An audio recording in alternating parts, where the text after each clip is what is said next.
Сәлеметсіздер ме, құрметті оқырмандар. Бүгін мен сіздерге Ыбырай Алтынсариннің үлкен кісілерге арналған әңгімесін оқып беремін. Селенше деген ханым туралы.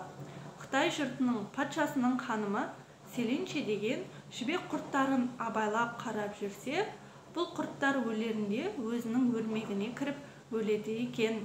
Ханым сол өрмекті алып, ширатып жіп істеді. Сонан соң тоқып жаңа жібек орамал істеді дейді. Мұнан соң сол құртқа назар салып қарап жүрсе, тұт деген ағаштың жапырағын жеп күн көреді екен. Ханым тұт ағашының жапырағын жиып, әлдегідей көп құрт жиып асырап, ақырында бұл құрттың пайдасын халқына үйретіпті дейді. Жібектің шығатын орнын ең әуелі осы ханым тауыпты мыс. Бұл уақытта ол ханым Селеншедің өткеніне 5000 жыл болыпты дейді. Қытай жұрты әлі күнге данышпан ханымын ұмытпай, жыл сайын соның құрметіне той тойлайды екен.